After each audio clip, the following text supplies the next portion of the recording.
Hello दोस्तों, welcome back to our view novel. यह part 13 है। पिछले पार्ट की लिंक नीचे डिस्क्रिप्शन और ऊपर आई बटन में मिल जाएगी। Special thanks to Lahore gamer, Alex gamer, Riyaz, Nitin Yadav, Dev Singh, Mevil gaming. आप सभी ने चैनल को ज्वाइन करते हुए सपोर्ट किया है, जिसके लिए आपका तहे दिल से शुक्रिया। यदि आप भी चैनल को ज्वाइन करना चाहते हो तो ज्वाइन बटन सब्सक्राइब बटन की साइड में और लिंक नीचे डिस्क्रिप्शन में मिल जाएगी। उससे भी आप हमें ज्वाइन करते हुए सपोर्ट कर सकते हो। चलिए तो आज की वीडियो शुरू करते हैं। भले ही मास्टर सीरू तांगसन की 5 टियर की पावर को देख पा रहे होते हैं, लेकिन मास्टर सीरू को तांगसन की ब्लड लाइन कमजोर दिख रही होती है। तांगसन फ्रेश होने के लिए जाता है, जहां पर जुआन टियानगोंग के कारण तांगसन जल्दी ही रिकवर कर लेता है। उसके बाद कैफेटेरिया में चला जाता है, जहां पर खाना तैयार होता है। फंडा वही होता है, कौन कितना लूट पाता है इसमें कोई शक नहीं। सभी हथियाने में एक्सपर्ट होते हैं।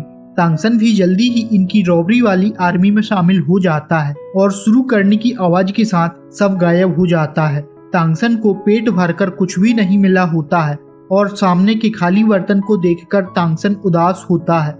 इस पर जीचेंग बताती है, हम इसे खरीद कर भी खा सकते हैं। लेकिन तांगसन उससे पूछता है, हम कब सिटी में जा सकते हैं। इस पर जीचेंग कहती है, अकेले तो बिल्कुल भी नहीं जा सकते हैं, लेकिन सभी के साथ जा सकते हैं जब क्लास ना हो तब, क्योंकि क्लास के बाद हम थक जाते हैं। और इसके बाद तांगसन जीचेंग के डिवाइन डीमोन के बारे में पूछने लगता है। इस पर जीचेंग मुस्कुराते हुए बताती है, मेरे डिवाइन ट्रांसफॉर्म को जिनपेंग ट्रांसफॉर्म कहा जाता है।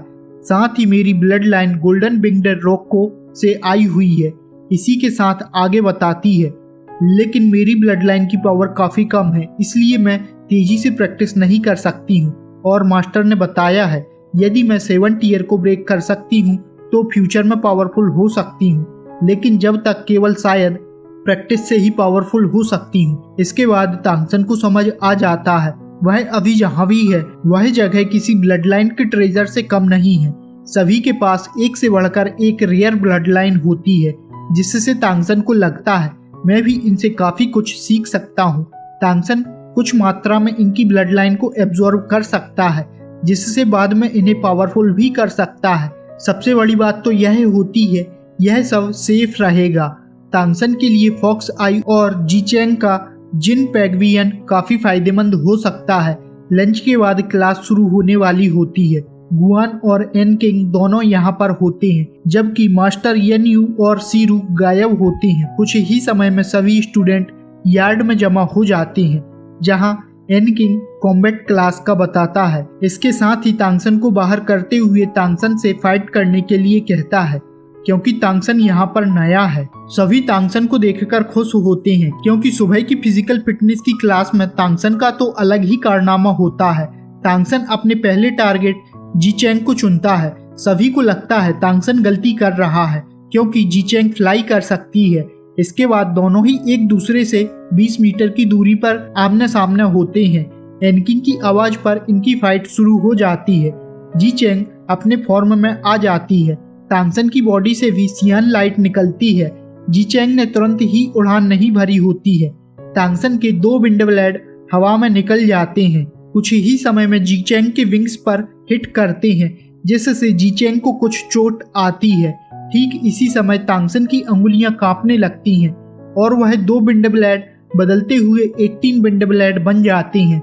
जीचेंग जो तुरंत ही टेक ऑफ करने वाली होती है, वह उन ब्लेड को देखते ही रुक जाती है और टेक ऑफ का विचार तो दूर हो ही जाता है। इसी के साथ जैसे ही बाकियों ने भी 18 विंड ब्लेड को एक साथ देखा होता है, तो उनकी आंखें भी फट कर बाहर आ जाती हैं, क्योंकि हर एक विंड ब्लेड काफी पावरफुल था। वहीं तांगसन उसे कंट्रोल भी कर रहा होता है। जीचेंग जो सोच रही होती है कि तांगसन का विंड ब्लेड अच्छा है, लेकिन इतना भयानक हो सकता है, यह उसने कभी नहीं सोचा होता है। लेकिन जीचेंग भी इतनी आसानी से हार नहीं मान सकती है, जिससे उसने भी तांगसन के विंड ब्लेड का पैटर्न सा देखा होता है। उसके साथ वह तेजी से फ्लाई करती है, जिससे उसकी स्पीड देखने में टेलीपोर्टेशन के जैसे लग रही होती है और तांगसन की ओर झपटती है, क्योंकि तांगसन ने अभी ही विंड ब्लेड को छोड़े होते हैं, जिससे वह तुरंत ही और नहीं छोड़ सकता है। जिससे वह तांगसन पर अटैक कर सकती है। जैसे ही जी चैंग को लगा होता है वह तांगसन को हिट करने वाली है, तांगसन उसी समय एक प्रकार से गायब हो जाता है और उछलते हुए जी चैंग की बैक पर आ जाता है। इसी के साथ सभी 18 ब्लेड भी जी चैंग की ओर आने लगते हैं। सभी यह देखकर हैरान होते हैं, आखिर यह कैसे पॉसिबल है। वहीं जी चैंग तांगसन के हाथों से फ्री होना चाह रही होती है, लेकिन उसकी बॉडी अचानक वीक हो जाती है। इसी के साथ गुआन और एनकिंग भी आ जाते हैं। इससे पहले कि गुआन और एनकिंग कुछ कर पाते, उससे पहले ही यह दोनों ही रुक जाते हैं। तांगसन कहता है, sister let me take it. Ji Chang की आंखें एक पल में रेड हो जाती हैं, क्योंकि वह तांगसन से हार गई होती है, जो अभी अभी इस एकेडमी में आया होता है। यही नहीं, वह उससे कहीं ज्यादा छोटा भी है। एनकिंग जी चैंग को समझाता है, हार या जीत तो होती रहेगी और इसी से हम पावरफुल होते हैं। इसी के साथ गुआन तांगसन की ओर देखते हुए कहता है, तांगसन क्या तुम 5 टियर पर हो? तांगसन भी आसानी से कह देता है, हाँ बस अभी अभी आया हूँ। तांगसन ने ऐसा इसलिए किया क्योंकि इससे तांगसन एकेडमी के ज्यादा से ज्यादा रिसोर्स का यूज कर सकता है। सभी एक बार फिर चौंक जाते हैं, यह कैसे पॉसिबल होता है, यह किसी को समझ नहीं आ रहा होता है। इसके बाद गुआन तांगसन को आराम करने के लिए कहता है।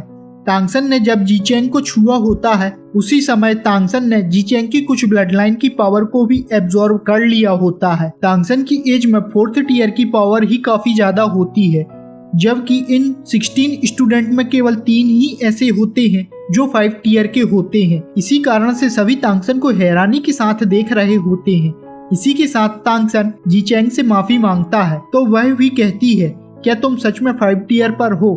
तुम इतनी स्पीड से कैसे कल्टीवेट कर सकते हो? इस पर तांगसन कहता है, बस ऐसे ही।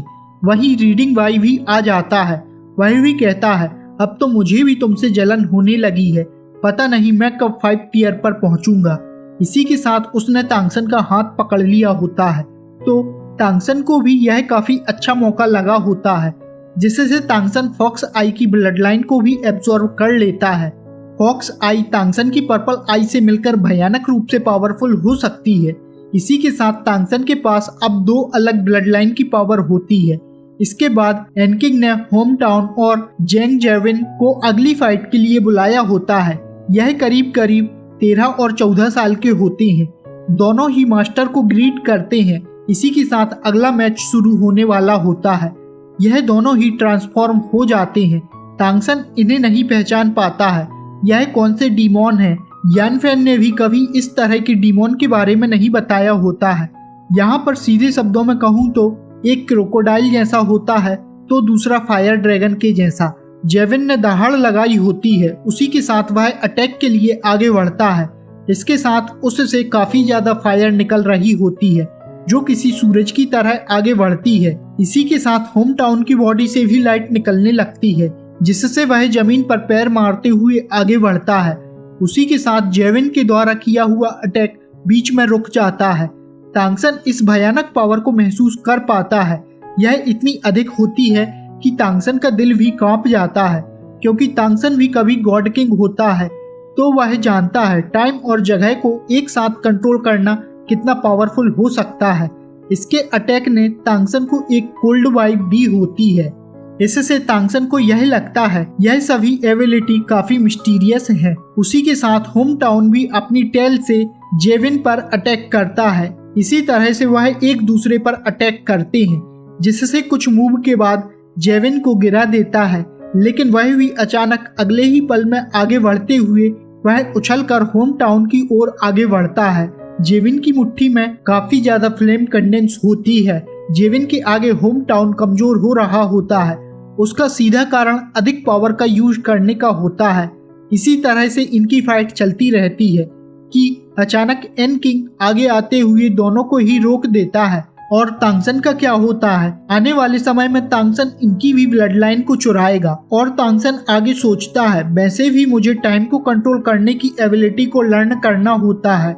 इसी के साथ तांगसन के पूछने पर तांगसन को उनकी ब्लड लाइन की जानकारी मिलती है। जेविन का रेड ड्रैगन ट्रांसफॉर्म, जिसके पास पावर, स्पीड, फ्लेम और बर्स्ट की एबिलिटी होती है, तो वहीं होम टाउन का क्रोकोडाइल डीमोन चेंज होता है। वह टाइम को फ्रीज कर सकता है, लेकिन इन्हें इवॉल्व और पावरफुल करना काफी मुश्किल होता है। तांगसन सोचता है दोनों ट्रेजर हैं, मेरा इंतजार करना। इसी तरह से एक के बाद एक फाइट होती रहती है। उसी के साथ तांगसन को 6 फाइट के बाद 7th फाइट में फिर बुलाया होता है। यह लास्ट फाइट होने वाली होती है। तांगसन के सामने टियर 6 का एकमात्र ओपोनेंट वू बिंगजी होता है, जो कि इन्हीं 16 स्टूडेंट में से एक मात्र होता है। इससे तांगसन खुद को हैरान होने से नहीं रोक सका। यह इन सब में सबसे बड़ा होता है। तांगसन के साथ डुवाई पहले ही चिपका होता है। वह तांगसन को इससे सावधान रहने के लिए कहता है, साथ ही बताता है उसकी ब्लड लाइन आइस स्प्रिट की है। एनकिंग बताता है यह हमारी एकेडमी में सबसे इम्पोर्टेंट ट्रांसफॉर्मेशन में से एक है। ऐसा कहा जा सकता है वह आइस एलिमेंट को पूरी तरह से कंट्रोल कर सकता है। तांगसन ने वू बिंगजी के सामने आते हुए ग्रीट किया होता है। वह भी तांगसन से कहता है, तुम विंड ब्लेड को काफी अच्छे से कंट्रोल कर लेते हो, भविष्य में हम बात कर सकते हैं। इसी के साथ एनकिंग इन्हें फाइट शुरू करने के लिए कह देता है। एनकिंग की आवाज के साथ तांगसन की आंखें एक्वा ग्रीन हो जाती हैं और बॉडी पर सियान लाइट दिखाई देती है। इसी के साथ वू बिंगजी की बॉडी पर भी आइसी ब्लू लाइट क्लियर होती है। तांगसन की तरह ही उसकी बॉडी में भी कोई चेंजेस नहीं हुए होते हैं। उसने पहले अटैक नहीं किया, बल्कि तांगसन को मौका दिया होता है और तांगसन इसे तो बिल्कुल भी हल्के में नहीं लेगा। ठीक इसी समय तांगसन ने अपना राइट हैंड ऊपर किया। हवा में 2 विंड ब्लेड शूट होते हैं।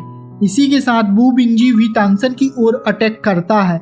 अगले ही पल में दर्जन भर आइस क्रिस्टल तांगसन की ओर शूट होते हैं। अब देखने वाली बात होगी क्या तांगसन इसे रोक सकता है। दोस्तों, डिस्क्रिप्शन में एक बिलीबिली कॉमिक्स की लिंक दी हुई है।